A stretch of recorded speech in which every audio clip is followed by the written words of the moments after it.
ನಮಸ್ಕಾರ ವೀಕ್ಷಕರೇ, welcome back to important video ಅಂತ ಹೇಳ್ತಾ ಈ ವಿಡಿಯೋದಲ್ಲಿ ಏನಪ್ಪ ಹೇಳ್ತಾ ಇದ್ದೀನಿ ಅಂದರೆ, ಇಲ್ಲಿ 11ನೇ ಕಂತಿನ ಹಣ ಬಂದಿಲ್ಲ ಅಂತ ನೀವು ಸಾಕಷ್ಟು ಜನ ಕಮೆಂಟ್ ಹಾಕುತ್ತಿದ್ದೀರಾ. ಅದರ ಬಗ್ಗೆನೂ ಕೂಡ ನಿಮಗೆ ತಿಳಿಸಿಕೊಡುತ್ತೇನೆ. ಮತ್ತು ನೀವು ಸಾಕಷ್ಟು ಕಡೆ ಯೂಟ್ಯೂಬ್ಗಳಲ್ಲಿ, ಫೇಸ್ಬುಕ್ಗಳಲ್ಲಿ ಸಾಕಷ್ಟು ವಿಡಿಯೋಗಳನ್ನು ನೋಡಿರಬಹುದು. ಈ ಒಂದು ಕೆಲಸವನ್ನು ನೀವು ಮಾಡಿರಲೇಬೇಕು. 11ನೇ ಕಂತಿನ ಹಣ ಪಡೆದುಕೊಳ್ಳುವುದಕ್ಕೆ ಅಂತಾನು ಕೂಡ ಸಾಕಷ್ಟು ಕಡೆ ವೈರಲ್ ಆಗುತ್ತಿದೆ. ನಿಜವಾಗ್ಲೂ ನೀವು ಈ ಒಂದು ಕೆಲಸ ಮಾಡಿದರೆ ಮಾತ್ರ 11ನೇ ಕಂತಿನ ಹಣ ಬರುತ್ತಾ ಇಲ್ಲ ಅಥವಾ ಬರೋದೇ ಇಲ್ವಾ ಎಲ್ಲಾನು ಕೂಡ ಕಂಪ್ಲೀಟ್ ಆಗಿ ಕ್ಲಾರಿಟಿ ಕೊಡುತ್ತೇನೆ. ನೀವೇನು ಮಾಡಬೇಕು ಅಂದರೆ ವಿಡಿಯೋವನ್ನು ಸ್ಕಿಪ್ ಮಾಡದೆ ಕೊನೆವರೆಗೂ ನೋಡ್ತಾ ಹೋಗಿ. ಹಾಗೆ ನಮ್ಮ ಚಾನಲ್ನ ಇನ್ನೂ ಯಾರು ಸಬ್ಸ್ಕ್ರೈಬ್ ಮಾಡಿಕೊಂಡಿಲ್ಲ, ಸಬ್ಸ್ಕ್ರೈಬ್ ಮಾಡಿಕೊಳ್ಳಿ. ಹೌದು ವೀಕ್ಷಕರೇ, ಇಲ್ಲಿ ಗೃಹಲಕ್ಷ್ಮಿ ಯೋಜನೆ ಇದು 11ನೇ ಕಂತಿನ ಹಣ ಬಂದಿಲ್ಲ ಅಂತ ನೀವು ಸಾಕಷ್ಟು ಜನ ಕಮೆಂಟ್ ಹಾಕುತ್ತಿದ್ದೀರಾ. ಈ ಒಂದು ಯೂಟ್ಯೂಬ್ಗಳಲ್ಲಿ ಆಗಿರಲಿ, ಫೇಸ್ಬುಕ್ಕಲ್ಲಿ ಆಗಿರಲಿ ಸಾಕಷ್ಟು ಚಾನಲ್ಗಳಲ್ಲಿ ನೋಡುತ್ತಿದ್ದೀರಾ. 11ನೇ ಕಂತಿನ ಹಣ ಬೇಕು ಅಂದರೆ ಈ ಒಂದು ಕೆಲಸವನ್ನು ಕಡ್ಡಾಯವಾಗಿ ನೀವು ಮಾಡಲೇಬೇಕು. ಇಲ್ಲ ಅಂದರೆ ನಿಮಗೆ ಯಾವುದೇ ಕಾರಣಕ್ಕೂ ಕೂಡ ಗೃಹಲಕ್ಷ್ಮಿ ಯೋಜನೆ ಅಡಿ ಏನು 11ನೇ ಕಂತಿನ ಹಣ ಬರಬೇಕಾಗಿದೆಯಲ್ಲ ಅದು ನಿಮಗೆ ಬರಲ್ಲ ಅಂತ ಸಾಕಷ್ಟು ಕಡೆ ವೈರಲ್ ಮಾಡುತ್ತಿದ್ದಾರೆ.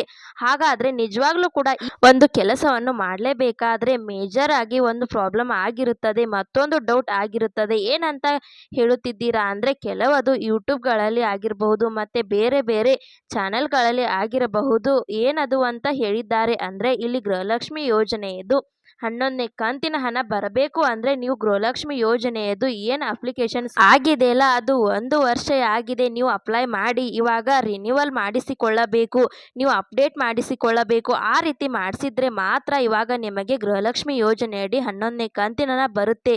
ಇಲ್ಲ ಅಂದರೆ ನಿಮಗೆ ಯಾವುದೇ ಕಾರಣಕ್ಕೂ ಕೂಡ 11ನೇ ಕಂತಿನ ಹಣ ನಿಮಗೆ ಏನು ಬರಬೇಕಾಗಿತ್ತಲ್ಲ ಅದು ಬರುತ್ತಿಲ್ಲ ಅಂತ ಸಾಕಷ್ಟು ಕಡೆ ನೋಡುತ್ತಿದ್ದೀರಾ. ಇದನ್ನ ನೋಡ್ಬಿಟ್ಟು ಸಾಕಷ್ಟು ಜನ ಗ್ರಾಮ ಒನ್, ಕರ್ನಾಟಕ ಒನ್, ಬಾಪೂಜಿ ಸೇವಾ ಕೇಂದ್ರ ಅಲ್ಲಿ ಹೋಗಿ ನಿಲ್ಲುತ್ತಿದ್ದೀರಾ. ಇವಾಗ ಗೃಹಲಕ್ಷ್ಮಿ ಯೋಜನೆಯದು ಅಪ್ಲಿಕೇಶನ್ಸ್ ಅಪ್ಡೇಟ್ ಮಾಡಿಸಬೇಕು ಅಂತ. ಇಲ್ಲ ಅಂದರೆ 11ನೇ ಕಂತಿನ ಹಣ ಬರಲ್ವಾ ಅಂತ. ಯಾಕೆಂದರೆ 1 ವರ್ಷ ಆಗಿಬಿಟ್ಟಿದೆ ಗೃಹಲಕ್ಷ್ಮಿ ಯೋಜನೆಯದು ಹಣ ಪಡೆದುಕೊಂಡು ಅಂತ. ಇಲ್ಲಿ ನೋಡಿ 1 ವರ್ಷ ಇನ್ನೂ ಕಂಪ್ಲೀಟ್ ಆಗಿಲ್ಲ ಸರಿಯಾಗಿ. ಮತ್ತು ಸರ್ಕಾರದಿಂದ ಈ ಒಂದು ಅಪ್ಡೇಟ್ ಮಾಡಿಸಬೇಕು ಗೃಹಲಕ್ಷ್ಮಿ ಯೋಜನೆಯದು ಅಪ್ಲಿಕೇಶನ್ಸ್ ಅಂತ. ಯಾವುದೇ ತರಹದ ಅಫಿಸಿಯಲ್ ಆಗಿ ಸ್ಟೇಟ್ಮೆಂಟ್ ಕೊಟ್ಟಿಲ್ಲ ಸಿಎಂ ಸಿದ್ದರಾಮಯ್ಯನವರು ಆಗಿರಬಹುದು ಮತ್ತು ಕಾಂಗ್ರೆಸ್ ಸರ್ಕಾರ ಏನಿದೆಯಲ್ಲ ಆ ಒಂದು ಸರ್ಕಾರ ಎಂದೇನೂ ಕೂಡ ಅಧಿಕೃತವಾಗಿ ಯಾವುದೇ ತರಹದ ಆದೇಶ ಇರಲ್ಲ ಅಂತ ಕಂಪ್ಲೀಟ್ ಸುಳ್ಳು ಸುದ್ದಿ ಆಗಿರುತ್ತದೆ ಇದು.